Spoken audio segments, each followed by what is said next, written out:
Hey, EVGers. So Wayne and I hung out this afternoon, and he and Cole graced me with their presence on their cross-country trip. Reached out to a buddy of mine called Nigel Zeed, who is an EV consultant with a company, organization called Transformotion. Transformotion. Yes. And we had a wonderful talk, walked around Coot Lake, and talked about everything under the sun, from the future of EVs, the history of EVs. We even tackled some tricky objections people have to EVs, had a good old frickin' time. Now Wayne's going to take it from here in one take. Good morning from the Hilton Garden Inn. We had a very nice stay last night. It was a long trip from Moab over to Longmont, Colorado, which is just north of Denver. And we got to find a car wash to wash our ID.4.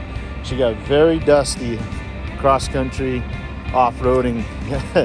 Well, a little bit of soft off-roading is what we did before we actually got into the real trucks. But as you can see, she's a bit dirty. I don't know if you can see all the dust on her, but we definitely need to go and find a car wash and hopefully not wash off all of our stickers.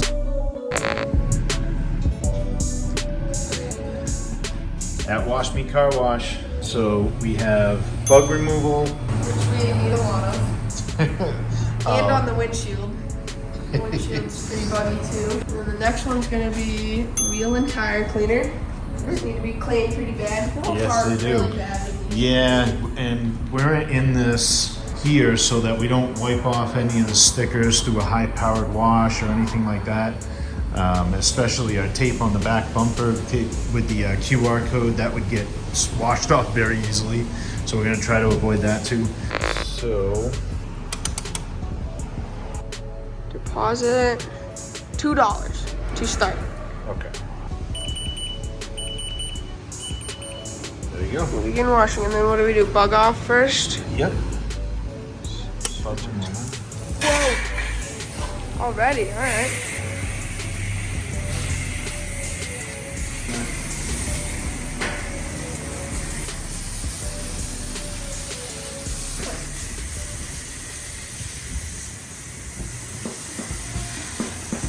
So El Professor, Rich, is on his way over, and should be all nice and clean for the first time that he sees it. Now, Rich is a buddy of mine who lives out here in Colorado, and he's been part of this project from the beginning. So, oops, I don't think we're supposed to spray the wall either. Is it all the same one? So now it's all foam. Oh, all right. You want to swap off? Yeah, sure.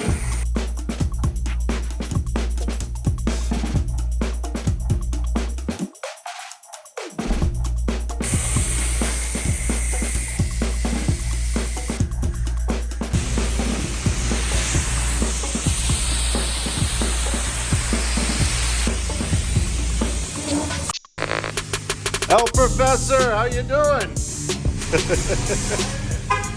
I'm sorry, this bay is taken.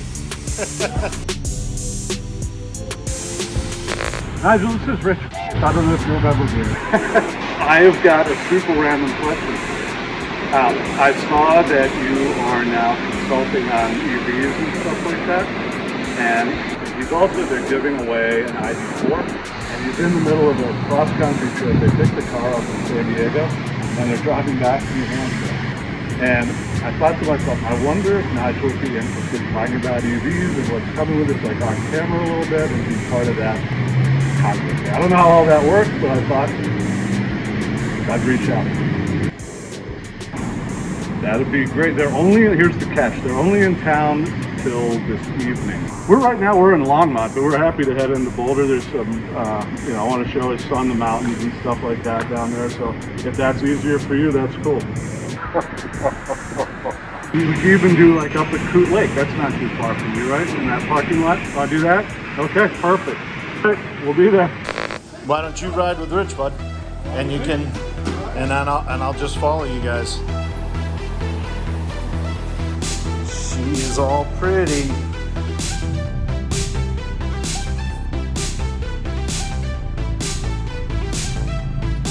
So we are off to visit Rich's friend Nigel. in our nicely cleaned car. Yeah. It's actually kind of a good play on it, you know what I mean? So all of this is reflective. This is fantastically reflective at night as well. Oh yeah? Yeah, I'm taking it up to South Dakota. That's the plan. So I'm sure I'm going to get stuck.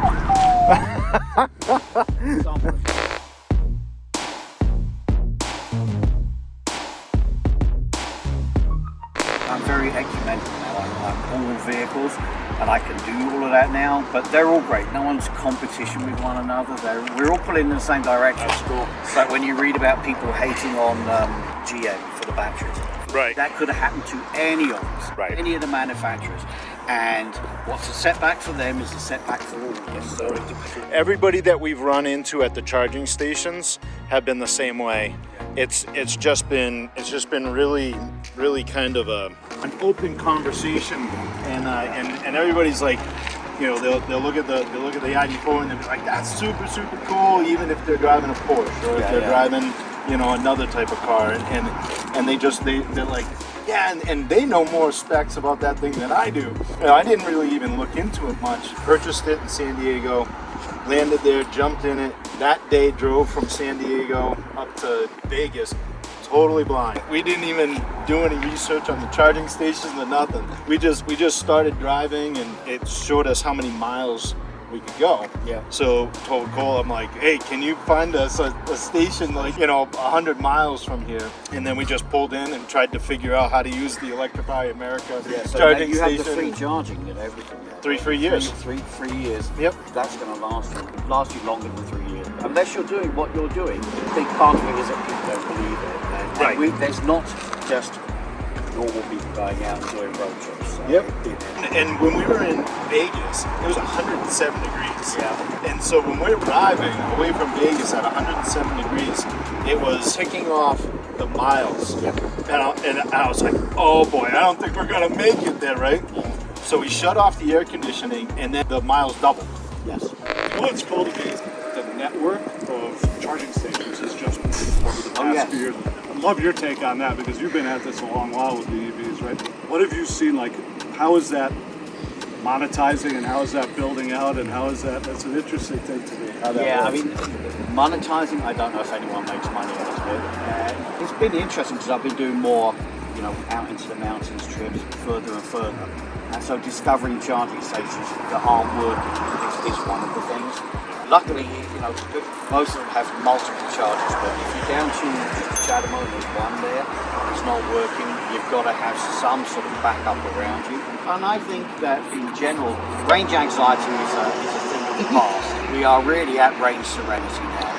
Other than our anxiety, you gotta tell that story. Other than our anxiety last night, the anxiety last night was unbelievable because we were climbing up through the mountains to Vail, and we're losing 2 miles, you know, that we can go to every 1 mile that we're going. Yes, I know. All of a sudden, we get to Vail, and we're like, we're gonna be shy. Like, I think we had actually 7 miles, but they were ticking off so fast. We're like, uh-oh, we're in trouble. So I asked Cole if he could find a charging station in Vail. No charging stations, no published charging stations. You may have only looked at Electrify America. Right, don't look. No, there was nothing. The best app is, I find, is PlugShare. Yeah. Oh, we haven't heard of that one. So here's one of those things. Right. How is it that you've got into a car? Did your car salesman explain to you what was going on with the car? Nope. Okay, there is one of the biggest problems for our industry right now is the ignorance of the salespeople and their dealerships if they're not if they're prepared. Well, he also was selling Electrified America because of the three years of charging. Yeah, but even with that, that's a small part of it. It's like if he hands you the keys, he should be telling you everything. This is how you use a navigation system. This is what to expect out of range when you're going up the hill and you've got the AC cranked and you're doing 90. And all of these things. And this is the biggest, my biggest bugbear. Yep. Is this. We're 10, 12 years into EVs and we're still fighting to get. And I think they try, but their knowledge is, like, it would be great if you put them in an EV and go, hey, drive from here to there, because they would learn so much. That first day driving to Vegas, we learned so much. But you shouldn't have to do that, True. right? Because It was fun. it is fun, but it's scary, and because you're tech savvy with it, you're okay with it. But for a lot of other people, they'll be driving and look at the screen over here and all of these things, Trying to find and a station. not even understanding the EV life. Yep. When do you charge it? Does the battery have to be empty? Does it have a memory to it? How long does it take? 100%. Right. You know. 100% is fine. You don't want to keep topping it off when it's at 90 or 95% because the battery doesn't like that. If it gets below 80%, then just plug it into a 110 plug socket and charge it that way, or a level 2.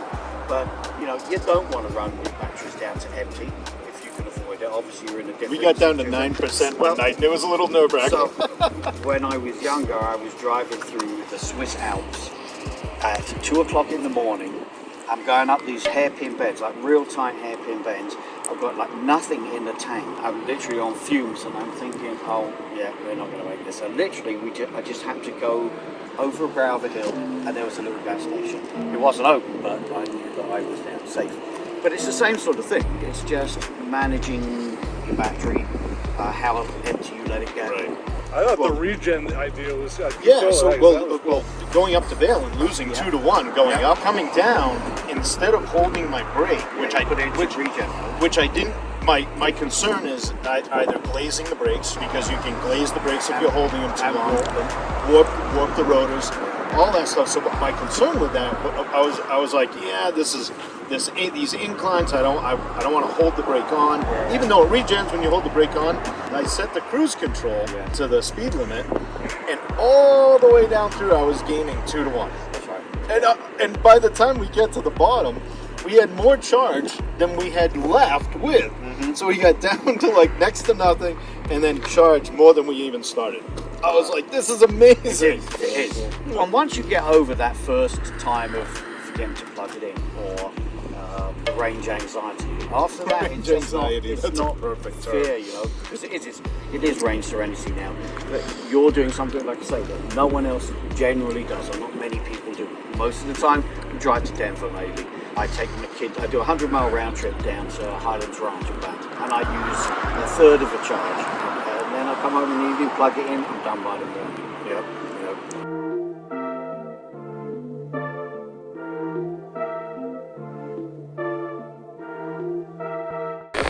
Here's a thought too, is when you talk about the use cases with the EVs, I think that's how we market those things, to your point, is different. You're using the same criteria that you're gauging, gearhead type things on.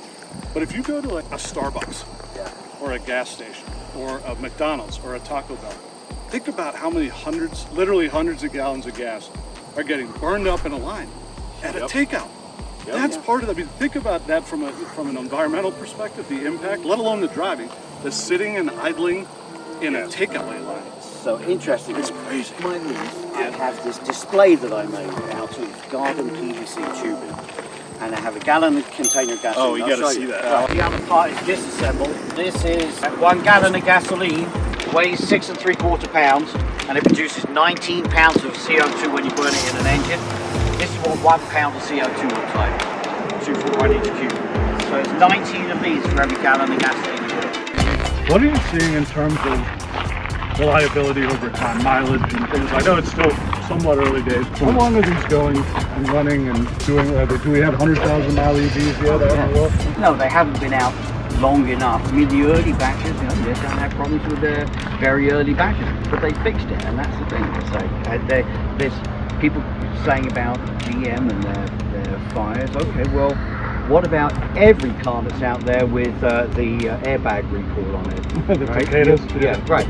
So it's the same sort of thing. Things have to be fixed. And not every battery is going to be bad. And all of those batteries may be then used for storage. And, people say, well, how long is a new battery? Well, it's not how long is a piece of string. So when you want a battery in 7 or 8 years' time. I love that. This is, right now it's $10,000 or whatever it is, $5,000. Well, in 10 years' years' time. It's not going to be that. It's going to be the size of a AA battery, and that's the thing. Well, you're certainly not going to do that with the current technology. You're not going to be able to do that with lithium. You know, you're not going to be able to do that with There's sodium ion is what they're working on now, graphene, solid state batteries. Solid state batteries, I think, is going to be the way. That's the technology that's going to lighten the load. You're going to take the liquid out of it. Aluminium air. Yep. There's so many companies researching. For sure. This is giving everyone a big push. There's no bad EVs out there. There just aren't.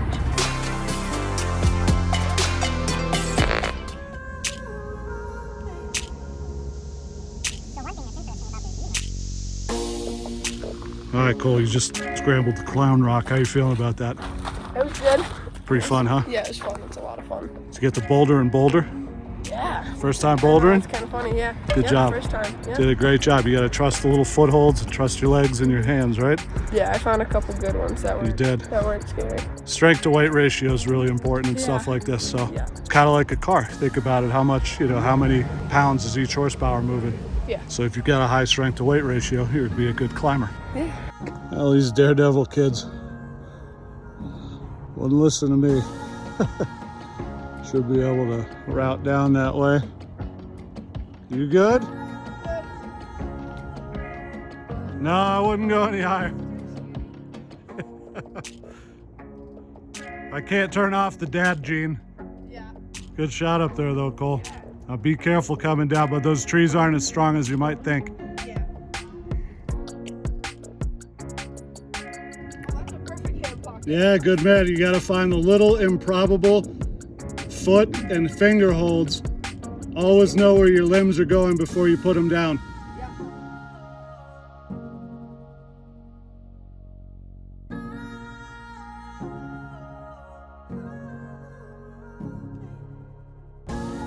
I made it down from there, so I'm sure you got it. Good man. Say hi, Mom. Hi, Mom. Yeah. There he is, Colorado boy. Good. Anything to say to the folks at home? Rock climbing's fun. All right. People should try it. Rock and roll. We'll see you next time. And done. Goodbye.